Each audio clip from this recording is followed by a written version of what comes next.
Salut les KT, j'espère que vous allez bien. On se retrouve pour parler de Boruto avec l'épisode 200 qui est paru ce dimanche. Avant de parler de l'épisode d'aujourd'hui, n'hésitez pas à rejoindre mon serveur Discord Manga News. Vous pourrez avoir accès à des images inédites ou encore des informations exclusives en rapport au futur chapitre du manga Boruto ou tout simplement un autre manga. Vous pourrez parler avec ma communauté ou moi-même ou participer à différents concours sur le manga pour remporter différents lots, comme des tomes manga ou tout simplement des figurines comme celle derrière moi. On passe aux choses sérieuses, il est temps de parler de l'épisode 200 et on va commencer par un petit récapitulatif des points importants qu'il y a eu dans cet épisode. On commence par Kawaki qui a reçu une prothèse à son bras qu'il avait perdu précédemment. Cette prothèse est alimentée par le chakra du 7e Hokage. Kawaki dans un premier temps ne comprend pas forcément le geste de Naruto, mais celui-ci lui explique que lui donner du chakra pour son bras, ce n'est rien comparé à ce qu'a fait Kawaki en protégeant Himawari et lui-même lors de l'attaque de Delta. L'épisode se poursuit avec le retour de Delta. Souvenez-vous, sa base de données dans son dos qui s'était envolée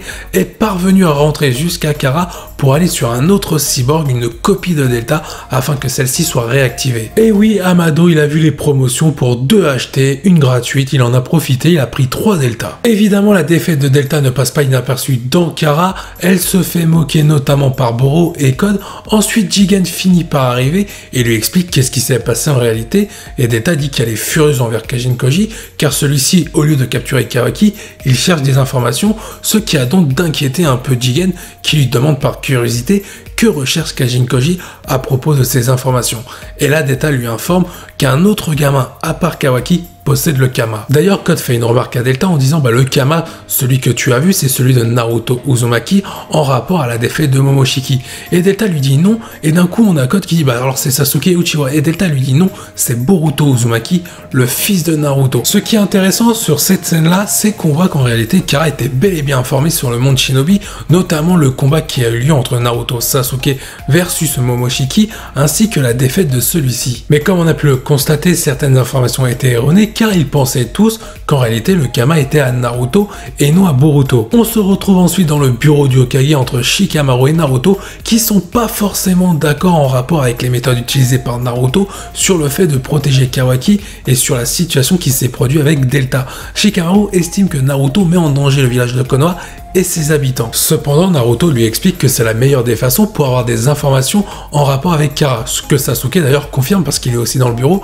tout comme ça y est. Ensuite, on a encore un désaccord entre Shikamaru et Naruto. Shikamaru dit qu'il va poster 2 gardes pour surveiller au mieux Kawaki. Naruto lui dit non. Cependant, Shikamaru lui dit tu fermes ta gueule, tu m'écoutes. Le moment intéressant concernant le personnage de Shikamaru, c'est bel et bien la scène juste après, au moment où il discute avec Konohamaru. Il dit très clairement qu'il n'est pas forcément confiant en rapport avec les méthodes de Naruto et qu'il est beaucoup plus méfiant à l'égard de Kawaki ainsi que de Kara. Et pour le coup, il va gérer un peu la situation dans l'ombre. J'espère vraiment que l'anime va nous développer un peu la vision de Shikamaru sur comment protéger le village de Konoha par rapport à Naruto, ça peut être vraiment intéressant. La deuxième partie de l'épisode va se centrer sur Kawaki entraîné par Naruto. Ça y est, c'est officiel, Kawaki devient le disciple de Naruto pour s'entraîner au ninjutsu.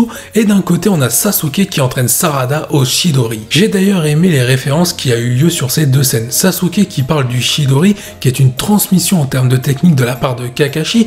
Donc ça fait écho directement à la génération Naruto et non Shippuden. C'était bien sympa. Ensuite, la scène, c'est entre Naruto et Kawaki quand Naruto explique ce que c'est en réalité le chakra. Chaque utilisateur qui en possède est tout simplement relié les uns aux autres. Vu que tout le monde possède du chakra et celui qui l'exploite, il sera forcément relié à ses proches et notamment ses amis. Ce discours fait directement écho à la relation d'amitié entre Naruto et Sasuke. D'ailleurs, cette partie-là, pour ceux qui suivent le manga, m'a fait très clairement penser au chapitre 58 de Boruto par rapport un peu à ce qu'apprend Boruto à Kawaki. Donc j'ai vraiment l'impression et la confirmation que l'anime, qui se trouve à ce moment-là en termes d'épisode, a fait exprès pour donner un complément d'information par rapport au dernier chapitre du manga. La scène suivante va faire confirmer encore plus mes propos. On a un Boruto qui achète 2 paquets de cartes, un pour lui et un pour Kawaki. Kawaki finit par obtenir Minato alors que Boruto obtient une énième fois son père le 7e Hokage, c'est-à-dire Naruto.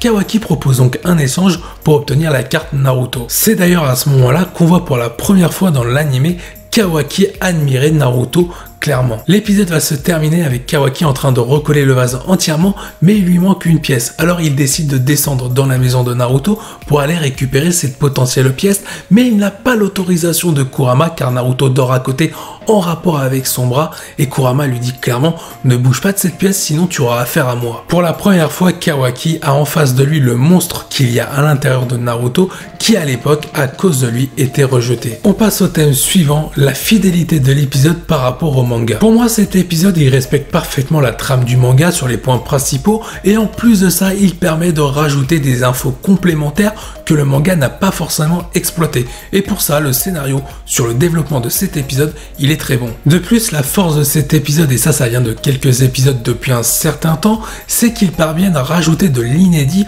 en rapport au dernier chapitre paru du manga Boruto. Personnellement, je trouve que cette stratégie est très intéressante car ça permet à ceux du manga de découvrir autre chose en suivant l'anime qui est en retard par rapport à la trame principale. Autre remarque importante, c'est avant tout les références qu'ils sont en train de placer de plus en plus dans les derniers épisodes de l'anime en rapport avec Naruto et Naruto Shippuden et je trouve qu'ils les exploitent très bien. Je risque d'en surprendre certains car pour moi, la fidélité au manga grâce à cet épisode, c'est 10 sur 10. Passons à l'animation et aux OST, une animation plutôt sympa pour ce type d'épisode de basse qualité. On a deux types d'animation, une animation de narration pour raconter quelque chose et une animation plutôt dynamique lors des entraînements de Sasuke, Sarada et Naruto et Kawaki. Pour l'animation de narration, ils ont très bien exploité les moments de référence liés à Naruto et Naruto Shippuden ainsi qu'à de l'inédit en termes d'informations complémentaires liées au dernier chapitre paru du manga Boruto. Ensuite, l'anime nous a proposé un épisode sur une deuxième partie plutôt dynamique concernant les entraînements de Naruto avec Kawaki et de Sasuke avec Sarada. On a pu voir 2-3 mouvements stylés, notamment avec Sasuke et son Chidori. Après, je tiens à préciser une nouvelle fois, pour cet épisode dit de basse qualité, on a une animation plus que correcte. Alors c'est vrai que si on nous avait proposé ça sur un épisode de haute qualité, là j'aurais grincé des dents. Mais pour moi, sur ce type d'épisode, ça me convient très bien. J'en vois beaucoup qui vont grincer par rapport à la première partie d'épisode qui est un peu lente. Alors il est vrai qu'elle est lente, cependant c'est une animation de narration comme je l'ai cité précédemment afin d'exploiter des informations complémentaires au manga. Donc c'est logique. Je vais dire quelque chose qui risque d'être sévère pour certains, mais les personnes qui n'aiment pas ce type d'animation de narration, je suis désolé, mais on retrouve ça dans Naruto et Naruto Shippuden.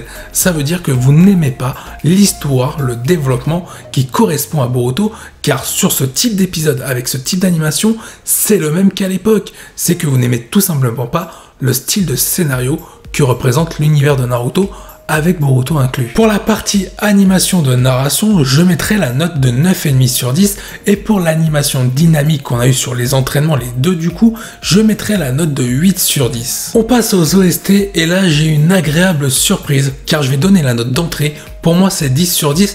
Et pourquoi je donne cette note? Car il y a deux nouvelles OST, dont une qui a été remixée et qui appartenait à Shippuden. Et là, je dis oui l'animé. L'OST auquel je fais référence, c'est notamment entre la discussion de Naruto et Kawaki quand ils sont dans le salon par rapport au fait que Naruto a donné le bras à Kawaki et qu'il lui explique qu'à l'époque, il était un peu comme lui. Pour la petite anecdote, j'avais déjà entendu cette OST quand j'ai regardé l'épisode et pour le coup, j'ai décidé de la réécouter et effectivement, c'est bel et bien une OST de Shippuden et j'ai été surpris à ce moment-là car je me suis dit pourquoi ils n'ont pas mis l'original au lieu de la remixer. Alors peut-être qu'il y a une question de droit derrière ça. Mais du coup mettre 10 sur 10 parce qu'il y a une OST de Shippuden, c'est vrai que ça fait beaucoup. Mais la deuxième OST qui était inédite était dans le même style que l'OST de Shippuden ou les OST de Naruto. Et pour le coup je me suis dit tiens ils ont compris un peu les rythmiques qu'appartenait à l'époque le manga Naruto ou plutôt l'anime Naruto. Après on retrouve des OST très bien placés et appropriés pour les différentes scènes utilisées. C'est vrai que ce ne sont pas des OST légendaires, mais elles font le boulot et elles sont très bien utilisées. C'est ce que j'attends de l'anime Boruto, des références aux anciennes OST avec des nouvelles et avec le mélange des deux, c'est très bien. Et en plus de ça, avec l'animation, on a aussi eu des références en plus des OST. C'était la cerise sur le gâteau. Pour moi, ça vaut un 10 sur 10 cet épisode en termes d'OST et pour l'animation, pour la moyenne des deux, ça sera un 9. Sur le design de cet épisode, malheureusement par rapport aux autres points, ils sont en dessous. Cependant, il y a quand même quelques petites masterclass en termes de dessin. On a par exemple à un moment donné Sasuke quand il lance son 1000 oiseaux, soit le Chidori. On a le Kurama face à Kawaki en toute fin d'épisode. Ou on a encore un Naruto qui est parfois très bien dessiné malgré quelques gros ratés par moment. Pour rester un peu sur ces ratages d'épisodes en termes de design, le fait que Naruto a été beaucoup plus raté sur cet épisode que réussi, on ne voit pas forcément les moments où il est très bien dessiné. En plus, d'un côté de ça, on a un Boruto qui est dégueulasse dans cet épisode. En termes de dessin, ils l'ont jamais réussi pour moi dans l'animé, sauf 2-3 fois. Kawaki a été par moments mal dessiné, c'est une des rares fois justement. Malgré quelques pépites en termes de design durant cet épisode, on peut même rajouter Kajin Koji qui était en train de surveiller la maison de Naruto, qui était plutôt bien fait dans l'ombre. Je trouve que le design de cet épisode n'était pas au rendez-vous par rapport à ce qu'ils nous ont proposé ces derniers temps, même sur les épisodes de bas de qualité. Par exemple, les membres de Kara sur cet épisode, ils sont tous ratés, sauf Kajin Koji évidemment. Pour moi, le design de cet épisode, ça vaut un 6 sur 10. Je mets pas tout juste la moyenne car je mets le point en plus par rapport à quelques dessins très bien réussis. Il est temps de donner mon avis global sur cet épisode, un épisode plutôt bon que je regarderai plusieurs fois car malgré tout sur 20 minutes d'un épisode, j'ai trouvé que sur celui-ci, il y avait pas mal d'informations ainsi que de références en rapport à l'époque Naruto. Comme je l'ai dit précédemment, l'animation ainsi que les OST étaient au rendez-vous et j'ai même été surpris par moments. Pour moi, sur ce type d'épisode dit de bas de qualité une nouvelle fois, ce sera la note de 9,75 sur 10. Alors malheureusement, ils perdent le 0,25 sur le design, mais malgré ça, ça n'a pas gâché l'épisode et moi je l'ai trouvé vraiment sympa. Évidemment, je vous invite à venir en commentaire pour donner votre avis. Si vous avez aimé, n'hésitez pas à mettre le petit like et vous abonner. Sur ce, je vous dis à la prochaine. Portez-vous bien. Salut les KT.